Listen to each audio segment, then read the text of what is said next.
നല്ല മഴ കൊച്ചിയിൽ പെയ്തുകൊണ്ടിരിക്കുന്നു. സമയം 8:30 ആയിട്ടുണ്ട്. അപ്പോഴേക്കും നല്ല മഴയാണ്. എൻ്റെ ഹോസ്റ്റലിലേക്ക് നമ്മുടെ ഫ്രണ്ട്സ് ആർമി ആയിട്ടുള്ള ജെലിനും ഫേബയും വന്നിട്ടുണ്ട്. ഫേബയുടെ അനിയത്തിയുണ്ട്. കൊച്ചിന് തീരെ വയ്യായിരുന്നു. പിന്നെ റൂമിൽ വന്ന് നമ്മൾ ചടപടയെന്ന് പറഞ്ഞ എല്ലാം പാക്ക് ചെയ്ത് റെഡി ആക്കിയിട്ടുണ്ട്. 1:20 ട്രെയിന്. എന്നാലും ഒരു 1:17 ആയപ്പോഴും നമ്മളിതേ ഓട്ടോ കാത്ത് നിൽക്കുന്നേ ഉള്ളൂ. ഫേബയുടെ അനിയത്തി ഇല്ലായിരുന്നു. ഞങ്ങൾ 3 പേരും കൂടെ എല്ലാം എടുത്തു വെച്ച് പോന്നു. 6 പാക്കറ്റ് ഉണ്ടായിരുന്നു നമ്മുടെ കയ്യിൽ. അത് കഴിഞ്ഞ് ഓട്ടോയിലെല്ലാം തന്നെ നിറഞ്ഞിട്ടുണ്ടായിരുന്നു. പിന്നെ നമുക്കായിട്ട് നമ്മുടെ ആതിര ചേച്ചി, എൻ്റെ ഫ്രണ്ട് കാത്തു നിൽപ്പുണ്ടായിരുന്നു. റെയിൽവേ സ്റ്റേഷനിൽ ചെന്ന് ആതിര ചേച്ചി കണ്ടു. ചേച്ചി അപ്പോൾ ടിക്കറ്റ് എടുത്തിട്ട് വെയിറ്റ് ചെയ്യായിരുന്നു. അത് കഴിഞ്ഞ് ട്രെയിൻ വന്നപ്പോൾ എൻ്റെ ജനറലല്ലേ, ഓട്ടത്തോടോട്ടം. ഒടുവിൽ നമ്മൾ ആരും ഇല്ലാത്തൊരു സ്ലീപ്പറിലേക്ക് തന്നെ അങ്ങ് കയറി. സീറ്റ് കിട്ടുമെന്ന് പ്രതീക്ഷിച്ച് കയറി. പക്ഷേ നല്ല 3G അടിച്ചിരുന്നു. സീറ്റ് ഇല്ലെന്ന് മാത്രമല്ല, അകത്തുനിന്ന് ഇറക്കി ഞങ്ങളെ വെളിയിലിരുത്തുകയും ചെയ്തു. മനസ്സാക്ഷിയുള്ള ഒരു ടീച്ചർ ആയതുകൊണ്ട് ഞങ്ങളോട് പറഞ്ഞു, മക്കളെ നിങ്ങൾ അവിടെ ഇരുന്ന സീനാണ്, നിങ്ങൾ വയനാട്ടിലേക്ക് ആയതുകൊണ്ടാണ് ഞാനൊന്നും പറയാത്തത്. നിങ്ങൾ 4 മണിയാകുമ്പോൾ ഈ ട്രെയിൻ ഷൊർണൂർ എത്തും. അവിടെ നിന്ന് നിങ്ങൾക്ക് ഇരുന്ന് സുഖമായിട്ട് കോഴിക്കോട്ടേക്ക് പോകാമെന്ന് പറഞ്ഞു. അങ്ങനെ ഞങ്ങൾ 4 മണിയൊക്കെ ആയപ്പോഴേക്കും കോഴിക്കോട്ടേക്ക് ഇറങ്ങാനുള്ള പ്ലാനൊക്കെ ആയിട്ട് ഇങ്ങനെ ട്രെയിനിൽ ചൊറിയും കുത്തിയിരുന്നു. ഭയങ്കര കോമഡി ആയിരുന്നു സംഭവം. ജയിലിനാണെങ്കിൽ ട്രെയിനിൻ്റെ ബാത്റൂമിൻ്റെ വാതിക്കയിലിരുന്ന് കൊണ്ടുപോകാനുള്ള തുണിയുടെയൊക്കെ മേലെ കയറിയിരുന്ന് സുഖമായിട്ടൊന്ന് ഉറക്കമായിരുന്നു. ഞാനാണെങ്കിൽ അങ്ങേയറ്റം ബോറടിച്ചു. അവർ രണ്ടുപേരും തമ്മിൽ വർത്താനമൊക്കെ പറഞ്ഞ് എൻജോയ് ചെയ്തൊക്കെയായിരുന്നു പോയിക്കൊണ്ടിരുന്നത്. പിന്നെ ആതിര ചേച്ചിയല്ലേ മോള്, അവിടെ നിന്ന് ഏതോ ഒരു ചെണ്ട കൈയും കാലും പിടിച്ച് പുള്ളി കിടക്കുന്നതിൻ്റെ കീഴെല്ലാം കണ്ടുപോയി ചുരുണ്ടുകൂടിയിരുന്നു. ശരിക്കും പെട്ടത് ഞാനാണ് ആർമി. കൂടെ ഇറങ്ങിയിരുന്ന് ജെലിനാണെ ഉറങ്ങുകയും ചെയ്തു. അവളുമാരും മേളിൽ കയറി ഇരിക്കുകയും ചെയ്തു. ഒറ്റയ്ക്ക് ഞാൻ ഏതാണ്ടൊക്കെ ഗോഷ്ടിയും കാണിച്ചിങ്ങനെ ഇരിക്കുകയാണ്. ഒന്ന് ശോകമായിട്ടൊരു വീഡിയോ എടുക്കാൻ ഞാൻ ട്രൈ ചെയ്തതാണ്. പക്ഷേ ഭയങ്കര കോമഡി ആയിന്ന് മാത്രമല്ല ഏറ്റില്ല ഗൈസ്. 4 മണി ആകാറായി. കോഴിക്കോട് ഇറങ്ങാറായപ്പോഴേക്കും 2 അവളുമാരെയും കൂടെ പൊക്കി എഴുന്നേപ്പിച്ചു. അവളുമാരിതാ എൻ്റെ ക്യാമറയിലേക്ക് നോക്കി എന്താണ്ട് അണ്ടി കളഞ്ഞ അണ്ണാൻ്റെ കണക്കിരിപ്പുണ്ട്. ജയിലിനാണ് ഉറക്കം തൂങ്ങിയിട്ട് പോയി. ഇവളൊന്നും വീട്ടിൽ ഉറങ്ങുന്നില്ല തമ്പുരാനെ. അത് കഴിഞ്ഞിട്ടാ നമ്മൾ ഷൊർണൂർ ഇറങ്ങി നിൽക്കുന്ന രംഗങ്ങളാണ് ഇതൊക്കെ. പിന്നെ ഷൊർണൂർ വെച്ചിട്ട് നല്ലൊരു സീനും കൂടെ ഞാൻ നിങ്ങളെ കാണിച്ചു തരാം. അതേ, ഞങ്ങൾ ഷൊർണൂർ വന്നപ്പോൾ കണ്ടൊരു കാഴ്ചയാണ്. ഒരു മരത്തിൽ കൊക്കിരിക്കുന്നതാണ്. ഞങ്ങൾ ആദ്യം ഓർത്ത് പൂവായിരിക്കും, പാർട്ടിക്കാരുടെ എന്തെങ്കിലും തോരണമായിരിക്കും എന്ന്. കൊക്കാണ്. ഇത്രയും ബ്യൂട്ടിഫുൾ ആയിട്ടുള്ള ഒരു സീന് ഞാൻ എൻ്റെ ലൈഫിൽ ആദ്യമാണ് കാണുന്നത്. നോക്കൂ, കൊക്കാണ്. കണ്ടോ, എല്ലാം കൊക്കാണ്. ഞാൻ ആദ്യം എൻ്റെ ലൈഫിൽ ഇത് കാണുന്നത് കേട്ടോ. അങ്ങനെ നമ്മൾ കോഴിക്കോട് വന്നിറങ്ങി രാവിലെ തന്നെ മർഹബ എന്ന് പറയുന്ന ഒരു ഹോട്ടലിൽ പോയി റൂം എടുത്തു. പാങ്ടൺ ജങ്സ് യൂട്യൂബ് ചാനലിൽ നമ്മൾ ആർമി ഉണ്ടല്ലോ, ജീഷ്മ കൊച്ച്, അവൾ വരുന്നത് ഓർത്ത് വെയിറ്റ് ചെയ്ത് വാതിക്കിറങ്ങി വന്നു. അപ്പോഴേക്കും അവൾ വന്നായിരുന്നു. ആർമി ഞങ്ങൾ സെനോ ബീറ്റേഴ്സും പാങ്ടൺ ജങ്സും ഞങ്ങൾ 2 ഫണ്ടപ്പുകാരാണ്. ഞങ്ങൾ 2 പേരും അറിയാവോ?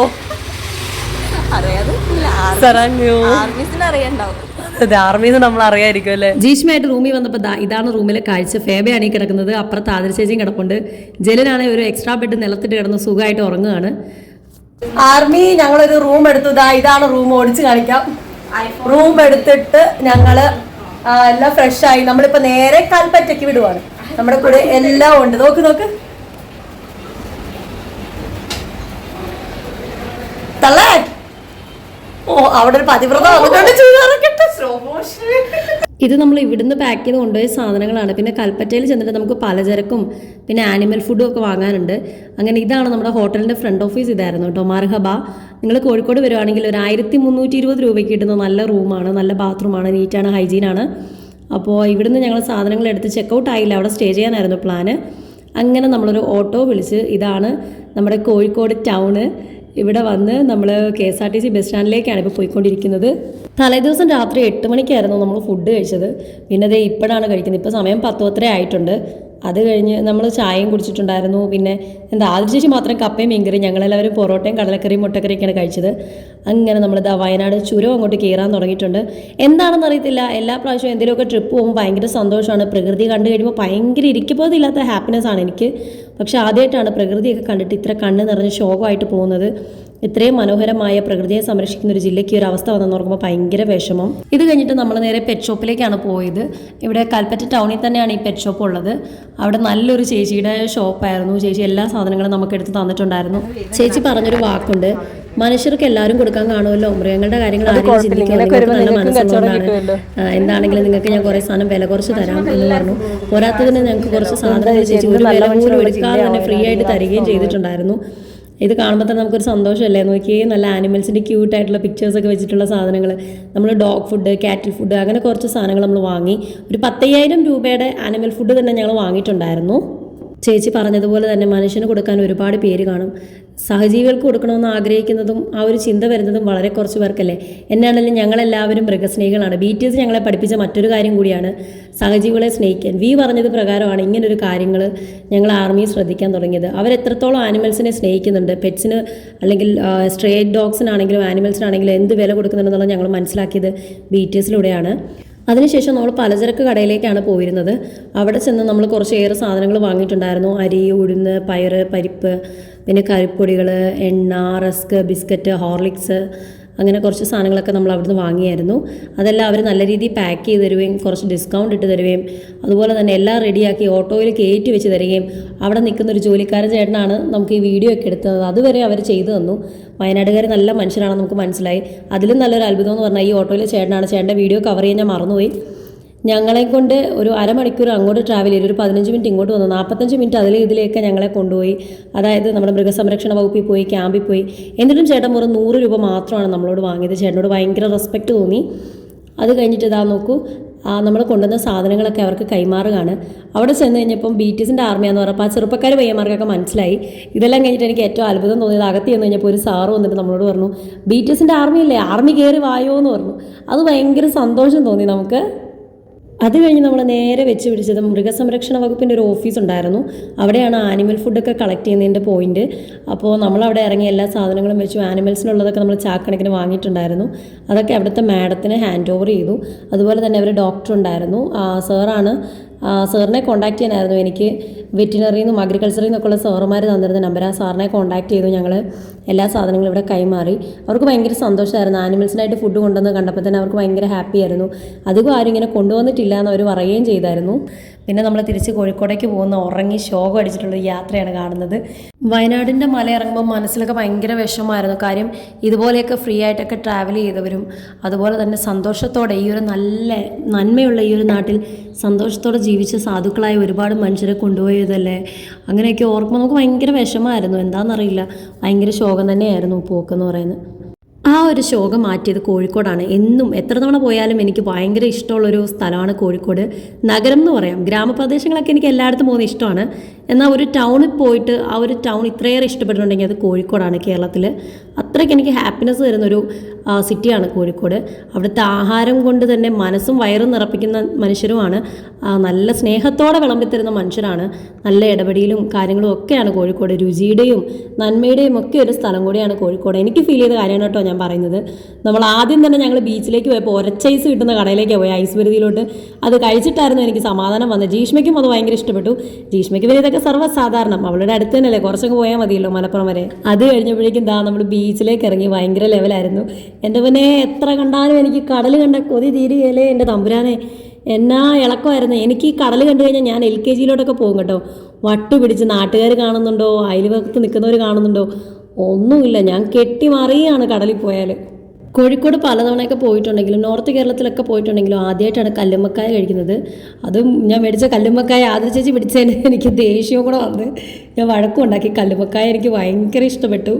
ആദ്യമായിട്ടാണ്. പക്ഷേ ഇതിനൊരു പ്രത്യേകത ഉണ്ട്. കല്ലുമ്മക്കായുടെ ഒരു ബജി മാതിരിയാണ് കേട്ടോ. ഈ സ്നാക്സ് ഒക്കെ ഉണ്ടാക്കുന്ന കടയിൽ ബജി മാതിരി ഉണ്ടാക്കിയതാണ്. എന്നാലും എനിക്ക് ഇഷ്ടപ്പെട്ടു. ഭയങ്കര ടേസ്റ്റ് ആയിരുന്നു കേട്ടോ. പിന്നെ ബീച്ചിൽ നിന്നൊക്കെ വന്നിട്ട് നമ്മൾ ആദ്യ ചേച്ചിക്ക് ചെറിയ പർച്ചേസിങ്ങും കാര്യങ്ങളൊക്കെ ഉണ്ടായിരുന്നു. അപ്പോൾ അതെല്ലാം കഴിഞ്ഞ് നമ്മൾ വിശക്കാൻ തുടങ്ങിയിരുന്നു. അപ്പോൾ നമ്മൾ ഡയറക്റ്റ് നമ്മുടെ റഹ്മത്ത് ഹോട്ടൽ, കോഴിക്കോട് വന്ന റഹ്മത്ത് ഹോട്ടൽ മസ്റ്റാണ്. ഞാനൊരു 4 തവണ കാലിക്കട്ട് വന്നിട്ടുണ്ട്.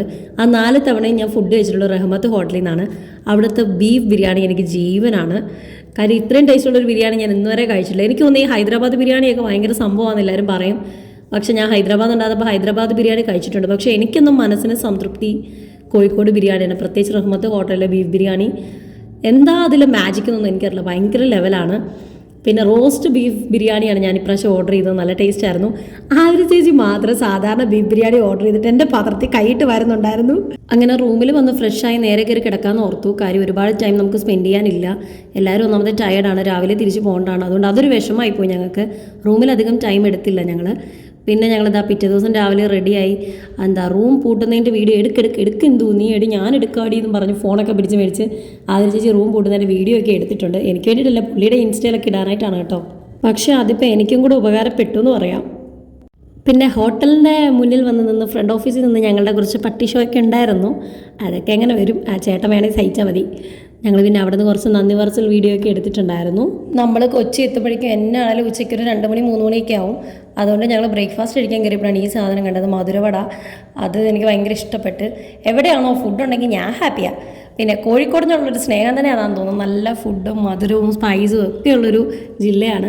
പിന്നെ ഞാൻ ഒരാളെയും കൂടെ പരിചയപ്പെടുത്താം. ഇത് കണ്ടോ, ഇന്നലെ ഞങ്ങൾ കുറച്ച് ബിരിയാണി കൊടുത്തതിൻ്റെ സ്നേഹമാണ് പുള്ളിക്കാരിക്ക്. ഞങ്ങൾ നന്ദി പറയാൻ വന്നപ്പം അതിനിടയ്ക്കൊക്കെ വന്നൊന്ന് തല കാണിച്ചൊരു പാവ സുന്ദരിക്കുട്ടി.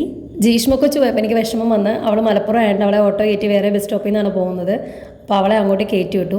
അപ്പോഴേക്ക് നമ്മുടെ ആതിര ചേച്ചിക്ക് ഹൽവ പ്രാന്തി കയറി. ഇവരുടെ തീറ്റിപ്രാന്ത് കൊണ്ട് ഞാൻ ഓർത്തിന് ഇവർക്ക് 3ാമത് വല്ല വിശേഷമായോ എന്ന്. അങ്ങനെ നമ്മൾ ബാക്ക് ടു കൊച്ചി. KSRTC കയറി കഴിഞ്ഞപ്പോൾ അതായിരുന്നു ആർമി യഥാർത്ഥ വണ്ടർല. ശരിക്കും കാശ് മുടക്കി വണ്ടർലായി പോകേണ്ട ഒരു KSRTC വണ്ടിയുടെ പുറകെ പോയിരുന്നാൽ മതി. ഇത്രയും ദുരന്തകരമായൊരു യാത്ര ഞാൻ ഉറപ്പിച്ച്, എൻ്റെ കുടൽമാലയും ആമാശയും എല്ലാം കൂടെ കുലുക്കി സർബത്തായെന്ന് ഞാൻ ഉറപ്പിച്ച്. സീറ്റിൽ നിന്ന് ചാടി തെറിച്ച് എഴുന്നേറ്റ് നിൽക്കുന്നതുകൊണ്ട് ഫേബ ഇരുന്നതേ ഇല്ല, അവിടെ തന്നെ അങ്ങ് നിൽക്കാൻ തുടങ്ങി. പിന്നെ എന്ത് ചെയ്യാനാണ്, അതിന് ശരിക്കും ഭയങ്കര സന്തോഷമായി കേട്ടോ. കാശ് മുടക്കാതെ നമുക്ക് റൈഡേ കയറാൻ പറ്റിയല്ലോ എന്ന് പറഞ്ഞ് എൻ്റെ കൂടി ഇരിപ്പുണ്ടായിരുന്നു. തൃശ്ശൂരായപ്പോൾ ഞാനും ജെലിനും ഫേബ ഇറങ്ങി. ഞങ്ങൾ ഇവിടെ ഇറങ്ങിയിട്ട് ട്രെയിനിന് പോകുമെന്ന് വിചാരിച്ചു. ആതിര ചേച്ചി ആ വണ്ടി ഡയറക്റ്റ് കോട്ടയമായിരുന്നു. അപ്പോൾ ചേച്ചിക്ക് മുണ്ടക്കയം പോകുന്നതുകൊണ്ട് ഡയറക്റ്റ് കോട്ടയത്തേക്ക് തന്നെ അങ്ങ് പോയി. ചേച്ചി പോയി കഴിഞ്ഞപ്പോൾ ഭയങ്കര വിഷമമായിപ്പോയി. പിന്നെ ഞങ്ങൾ 3 പേര് റൂമിൽ വന്ന് ഇവളുമാരുടെ പോയി കഴിഞ്ഞപ്പം ഞാൻ ശരിക്കും പറഞ്ഞാൽ ഷോക്ക് അടിച്ചു പോയി. യൂട്യൂബിലും ഇൻസ്റ്റയിലും ഈ ഒരു വീഡിയോ അപ്ലോഡ് ചെയ്യുന്നതായിരിക്കും. ഇപ്പോൾ എൻ്റെ യൂട്യൂബ് അറിയാത്തവർക്ക് സെനോബിറ്റീസ് ആണ് എൻ്റെ യൂട്യൂബ് ചാനൽ. ഇൻസ്റ്റാഗ്രാം അറിയാത്തവർക്ക് സെനോറിറ്റ പോൾക്കയാണ് എൻ്റെ ഇൻസ്റ്റാഗ്രാം ID. അപ്പോൾ നമ്മുടെ ബാക്കി കുറച്ച് വീഡിയോസും റീൽസും ഒക്കെ അതിൽ പോസ്റ്റ് ചെയ്തിട്ടുണ്ട്.